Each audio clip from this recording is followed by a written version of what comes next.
So what's up, kamusta? Ayos ba tayo dyan? So nandito tayo ngayon sa may Suzuki Baliwag branch para sa update natin. Dito sa motorcycle na to, itong Suzuki SkyDrive Sport.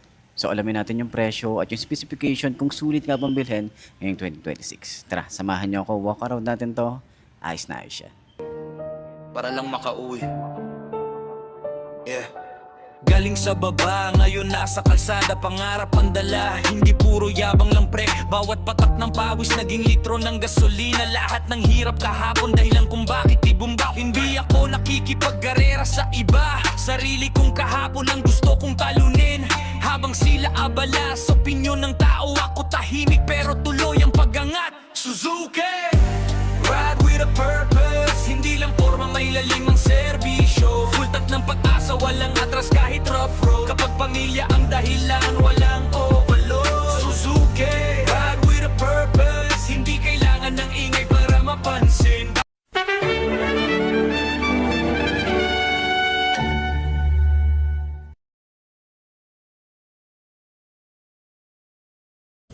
So ayun na mga best, no? Sa lahat ng mga nagtatanong ng ganitong update ng Suzuki SkyDrive Sport. So ito, walk around natin to para dun sa mga naghahanap ng ganitong motorcycle. Let's go. So sa kanyang front, itong front view niya is stylish, no? May mga pa-M-shape tayo rito. Tapos may mga pa-curve na design. And meron tayong Suzuki emblem dito. Ayan, pagbaba natin may dalawang bolts pa rin tayo rito. Pwede nyo paglagyan to ng mini driving light. Ayan, maglagay kayo ng bracket dito. Tapos mini driving light. Pwede. May SkyDrive Sport dito. And then yung ating headlight is naka-bulb type and signal light natin dito. Ayan. So parang ano pa din to, pang robotics pa rin yung design niya. Pero sana dito, update dito sa mga ganitong design. Sana maglagay sila rito ng mga projected lamp para at least mas sumabay pa. 'Di ba? Kasi maporma na yung motor eh. Maganda na yung design niya. Kailangan lang upgrade ng konti. 'Di ba? Suzuki baka naman. May mga sharp design pa rin naman tayo rito. May black na matte finish. Fender natin dito, medyo maliit lang. Ayan, flexible naman. Maganda rin yung plastic na ginamit. May extension din tayo rito, naka-telescopic fork. Yung tires niya is IRC. Ang size dito ay 80 by 90 by 14. Naka-mugs na rin tayo rito. Single disc brake. Nissan pad caliper tayo rito na naka-single. Okay. So, yan yung design ng ating mugs. Okay. So, sa side, meron din tayong mga aggressive part. May mga sharp design din. May Suzuki na nakalagay dito and FI. May FI din dito. Pero sana dito tinanggal na tong FI. Or ito, tinanggal ditong FI na to kasi meron naman na dito. 'Di ba? Kasi redundant eh. Ano tayo rito? Decals. Ayan, kulay blue na decals pero sumabay dito sa front niya kasi. Dahil ito kulay blue and then ito naman blue din. Tapos may blue rin dito na decals.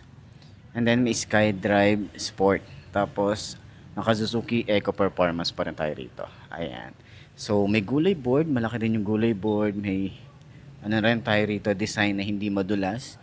And then, yung ating panel gauge. Yan, naka-analog type pa rin tayo rito. Sporty looking pa rin naman. Colored siya. And meron tayong speedometer, odometer, engine check, signal light, naka-high beam, fuel gauge. Okay, switches niya. Ito, electric starter lang yun nandito. Sa side naman is high and low, signal light, and busina. Ayan. So, medyo, ano na to, medyo simpleng-simple lang talaga yung design dito. And then, naka-automatic on na rin tayo rito kapag nag-engine start tayo. Lever natin, ayan, medyo manipis yung part na to. And then, smooth naman. Ayan, grip niya makapit pa rin talaga. Ayan, throttle malalim. Okay, dito naman sa side. Ito malapad oh. Tapos smooth. Yung ating side mirror. Parang pa-oblong style niya. Okay, ayan. Then pagbaba, yung ating ignition, simple lang naman. Pati yung kanyang susi, simple lang din. May shutter lock na rin tayo rito. May side pocket, malalim din naman. Pero hindi ko ina-advise na maglagay tayo rito ng mga importanteng bagay. Kasi baka tumalon. Yun lang. May utility hook na rin tayo rito. Tapos yung side pocket niya is parang carbon fiber finish. Ayan. So may mga ganyan design tayo rito. May mga nakaumbok pa eh, no? And then dito rin sa likod or sa upuan niya, 'di ba? Glossy and then matte finish. So, Wala tayo ritong side stand kill switch.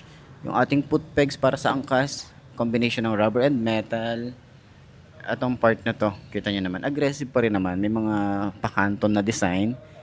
Yan, sporty looking din talaga dahil nga sport to. And then yung ating panggilid dito, simple na rin yung design dito. Parang feeling ko kailangan i-upgrade ni Suzuki itong engine niya para mas ano siya, mas sporty looking pa. May kickstart pa rin tayo rito, naka single shock tayo rito. Ayan, meron tayong cover dito na pangharang sa mga talsik ng putek. Ayan. So dito pa rin binubuksan yung ating upuan dito sa susian na to para ma-open natin tong upuan. Ayan. Okay, so naka-drum brake. Yung ating tires is IRC pa rin tayo rito. Ang size naman dito is 90 by 90 by 14. Tubeless na rin yan. Naka-mugs na rin tayo rito. And then, yung ating grab bar, ayan, simpleng-simple lang, pa Batman style yung design. And meron tayo ritong taillight na bulb type. Pati yung signal light niya is bulb type. May Suzuki. And then yung fender niya is mahaba and then malapad din. Lagay ng plate. Ayan. Sa side, naka air-cooled pa rin tayo rito. Yung kanyang tambucho, medyo maliit lang. May cover na plastic. Ayan. So, yung ating upuan, ayan, malambot naman yung upuan niya. Medyo manipis lang yung part na to. Hanggang dito sa OBR. Makapal din naman yung foam. Tapos, meron tayong helmet hook. May mga, ano na rin tayo dito. Lagay ng ating basic tools. Ayan, pantanggal nung ating spark plug, yung screw natin, tapos yung battery dito rin. Tapos maliit lang din yung ating pinaka compartment. Ayan, ito naman yung gas tank natin. Okay, tapos may saluhan na rin tayo rito kapag natapan yung gas, hindi maapektuhan yung ating gas, yung gas tank natin. Okay? So, ayan, sa lahat ng mga nagtatanong kung abot ba ng 5 to na kagaya ko at kung pwede ba to sa mga beginner na gustong bumili ng unang-una nilang motorcycle. Tingnan natin, abot ba ng 5 to? Bike check natin. Let's go. So ayun ang mga best na available nga po dito ng isang unit ng Suzuki SkyDrive Sport. Okay, kulay cyan color, no? So ayan, sa mga nagtatanong ano yung specs nito, nandiyan sa gilid ng screen nyo para at least malaman nyo kung ano yung full specs na meron to. Okay? So kung naghahanap ka ng mga beginner bike, tapos medyo gusto mong matuto muna ng mga small displacement, pwede to kasi nga kahit anong, lalo na yung mga kagaya kong maliliit. Okay.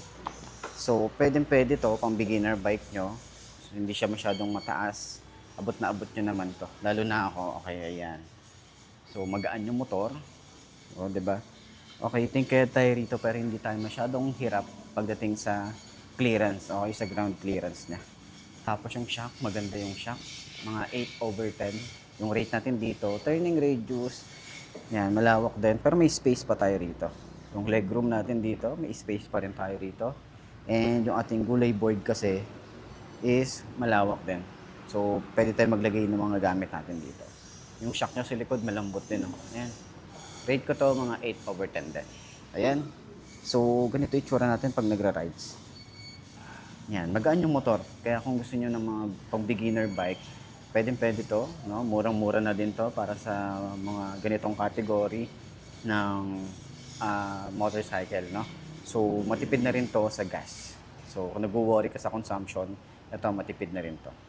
So, ayun, sana nakatulong tong video na to sa lahat ng mga naghahanap ng ganitong update ng motorcycle.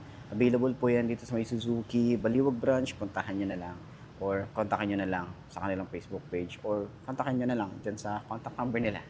Okay, so sana nakatulong tong video na to sa mga naghahanap ng ganitong update para sa Suzuki SkyDrive Sport. Ayos siya. Center stand natin. Okay? So, magaan naman din siyang center stand.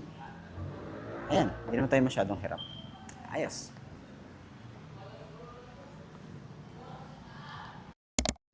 So, ayun ang mga best, no? Sa lahat ng mga nagtatanong magkano nga ba ang ganitong motorcycle, ilalagay ko sa screen nyo para at least meron tayong reference kapag kumuha tayo ng cash at hulugan. So, sa tingin nyo, sulit nga bang bumili ng ganitong motorcycle ngayong 2026? Itong Suzuki SkyDrive Sport.